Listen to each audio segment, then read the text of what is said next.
Olá, seja bem-vindo e, finalmente, nós vamos esclarecer a questão do Fundo de Garantia por Tempo de Serviço do Conselheiro Tutelar. Mas antes de entrar exatamente nesse assunto, eu acho muito importante fazer uma diferenciação e um alerta ao Conselheiro Tutelar que está me assistindo agora. Qual é a diferença do INSS do Conselheiro Tutelar para o FGTS? Bom, quanto a este primeiro, o INSS, não há dúvidas. Todo conselheiro tutelar tem acesso a esse direito. Afinal de contas, a Lei Federal 12.696, ao alterar o Estatuto do Adolescente, em especial o artigo 134, elencou ali direitos sociais e trabalhistas a todo conselheiro tutelar, inclusive o direito à cobertura previdenciária. E essa cobertura previdenciária, ela nasce daquela contribuição obrigatória que pode variar aí de 8% até 11% de desconto no salário do conselheiro tutelar. Dessa contribuição obrigatória, surgem esses benefícios aqui. Por exemplo, aposentadoria por tempo de serviço, quer dizer, todo esse tempo que você ficou contribuindo e trabalhando no conselho tutelar, conta como tempo e contribuição, como contribuição no tempo de serviço, aposentadoria por idade, aposentadoria por invalidez, pensão por morte, auxílio-doença e auxílio-acidente, salário maternidade, quer dizer, a licença maternidade remunerada, e, inclusive, o salário família. Sim, o conselheiro tutelar tem direito ao salário família. Isso surge dessa contribuição obrigatória, que já vem descontado do salário do conselheiro tutelar, que varia de 8% a 11%. O fato é que a maior parte dos conselheiros tutelares me relatam que o desconto tem sido de 11%. Quando eu afirmo que pode ser de 8%, muitos querem saber por que e qual a diferença. Então, um primeiro alerta importante nesse vídeo, já fiz num vídeo passado, mas eu quero fazer novamente. Será que o desconto no seu salário tinha que ser de 11%, não podia ser de 8%? Bom, primeiro passo para descobrir qual que deveria ser o tamanho do desconto é você ir até o RH da prefeitura, que é onde deve ser rodada a folha de pagamento do conselheiro tutelar. Não tem que rodar lá no CMDCA, não.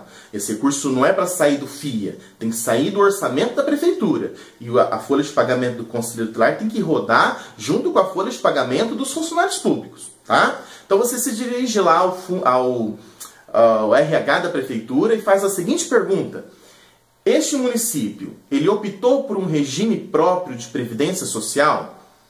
Se a resposta for sim, o nosso município optou por um regime próprio de previdência social, de fato o desconto é de 11%, não importa o tamanho, o valor do salário deste funcionário público ou do conselheiro tutelar. Agora, se o município não optou por um regime próprio, o que vale então é a tabela do INSS. E essa tabela ela vai colocando aí valores e porcentagem. Por exemplo, se o conselheiro tutelar, e acho que a ampla maioria está nessa faixa aqui, recebe até R$ 1.399, o desconto tem que ser de apenas 8%. E aí nós sabemos que, infelizmente, a maior parte dos conselheiros tutelares no Brasil ganham salário mínimo, o que é uma vergonha.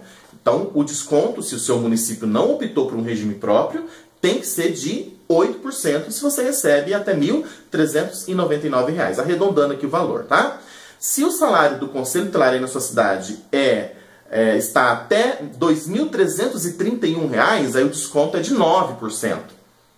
E aqueles que recebem até R$ 4.663, aí sim o desconto é de 11% se o município não optou por um regime próprio de previdência social.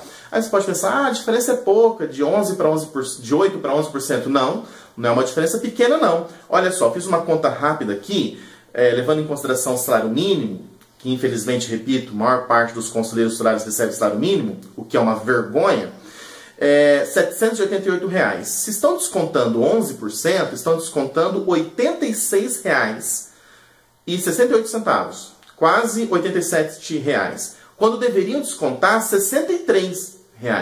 Dá uma diferença aí de R$ 23 por mês. No final de 3 anos, dá uma diferença de R$ 828 que descontaram de forma irregular aí do salário do conselheiro tutelar. Então, é possível requerer esse valor que foi descontado de forma irregular. Bom, esse é o INSS. E o FGTS, Luciano? Bom, toda essa questão do FGTS teve início lá em fevereiro, quando o Diário Oficial da União publicou o Ato Declaratório número 7. Se você quiser procurar aí no Google, olha lá, Ato Declaratório número 7, de 24 de fevereiro de 2015. Ao receber, né, o aviso de que havia no Diário Oficial uma questão ligada ao Conselho Tutelar, eu corri para ver. Né, eu sou um apaixonado pelo Conselho Tutelar e tudo que diz respeito ao Conselho, eu quero estar por dentro. E aí, ao ler, assim como tantas pessoas leram o Diário Oficial da União, ao ler o artigo 1º, nós tivemos, de fato, essa ideia de que o Conselheiro Tutelar, a partir daquele momento, do dia 24 de fevereiro, teria direito ao Fundo de Garantia por Tempo de Serviço. Quer dizer, as prefeituras passariam a recolher a partir dessa data. Tá? Por quê? Olha só, eu vou ler para você o que diz o artigo 1º do Ato Declaratório número 7, de 24 de fevereiro de 2015. Olha só. Artigo 1º.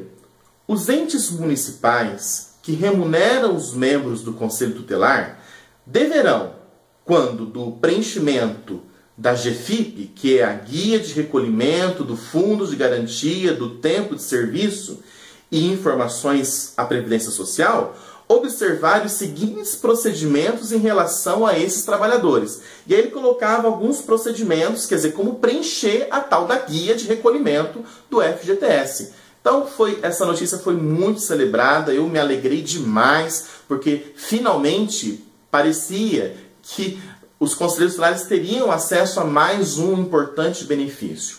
Porém, logo em seguida da publicação, e muitos questionamentos chegando pelas redes sociais, eu decidi me debruçar um pouco mais sobre o assunto, porque algumas pessoas diziam que não era isso, até porque alguns conselheiros tutelares foram até os RHs de suas prefeituras e falaram, não dá para recolher FGTS do Fundo de Garantia por Tempo de Serviço.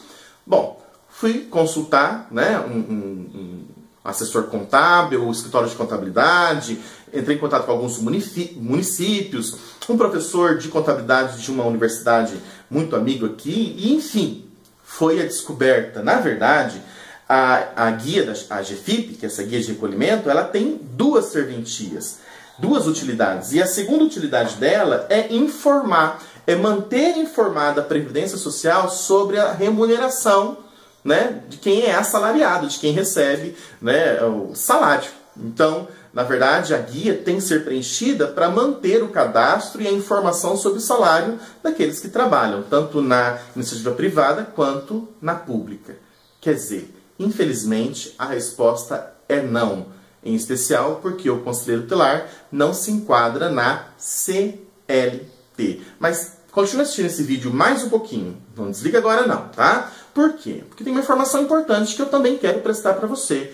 Por que isso não é possível, Luciano? Não dá para brigar, lutar por isso? Não.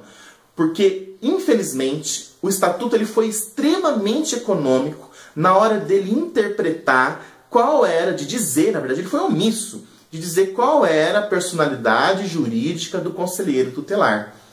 Na verdade, cá entre nós, o Estatuto da Criança e Adolescente ele foi extremamente econômico na hora de falar do Conselho Tutelar. Você concorda comigo?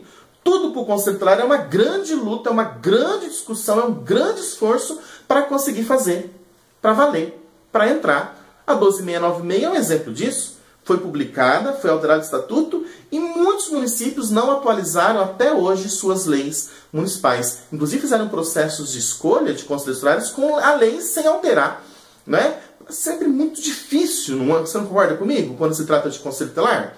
E esse problema vem em especial porque nós não temos uma definição em lei de qual é a personalidade jurídica do conselheiro tutelar. Luciano, o que isso significa? Bom, enquanto eu acredito, e já existem jurisprudências equiparando o conselheiro tutelar a servidor público, nós temos uma jurisprudência do ministro Nelson Jobim, que é fantástica, dizendo que sim, o conselheiro tutelar se equipara a servidor público, né?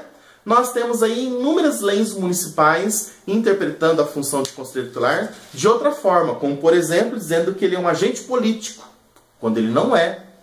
Apesar de ser escolhido pelo voto, ele não é um agente político e também não é um agente honorífico. E aí, quando você vai pesquisar o assunto na internet, você encontra aí grandes disciplinadores sobre o tema, dizendo que é um agente honorífico pela interpretação, mas eu acredito, como o ministro Nelson Jobim acredita, funcionário público no sentido amplo. Qual que é a solução para isso, Luciano? Vou repetir no 10º vídeo. Desde 1996 eu tenho dito isso. Está na hora de criar e aprovar a lei orgânica do Conselho Tutelar. Uma lei federal, à parte do Estatuto, ou talvez integrada no Estatuto, mas se fosse à parte, onde fosse regulamentado todas as questões referentes ao Conselho Tutelar. Desde remuneração, processo de escolha, atribuições, relação com outras autoridades, incluindo inclusive nessa lei orgânica, aspectos da 139, da 170, resoluções do CONANDA. Isso solucionaria grandes distorções no exercer da função, mas também no processo de escolha. E nós conseguiríamos também, talvez, resolver essa questão e aí trazer mais benefícios para o Conselho Tutelar. Bom, já disse que eu sou apaixonado pelo Conselho Tutelar várias vezes, em vários vídeos. E essa paixão pelo Conselho Tutelar e esse respeito que eu tenho pelos conselheiros me obriga então a vir nesse vídeo, infelizmente, dar essa péssima notícia. Não, o Conselheiro Tutelar não tem como acessar o Fundo de Garantia por Tempo de Serviço. Eu sei que não é a resposta que você gostaria de ouvir. Quem dera eu pudesse ser sempre portador de boas notícias. Não é o caso. Lá em fevereiro, eu tive também essa impressão, festejei. Todo conselheiro tutelar terá direito, inclusive publiquei. E agora a gente vem fazer essa correção, esse alerta e falar, não tem como acessar. De qualquer forma, quero aqui deixar o meu grande e afetuoso abraço aos conselheiros tutelares que estão deixando o cargo, aqueles que vão começar agora ou que vão continuar no cargo, e dizer, com paixão, nós podemos, de fato, concretizar direitos humanos de crianças e adolescentes. Vou encerrar dizendo que, na nossa história, nós fazemos muitas escolhas. Eu escolhi trabalhar por conselhos tutelares mais fortes e eficazes. Curtiu o vídeo? Dá um joinha aqui embaixo e se inscreve no nosso canal. Abraço, até a próxima!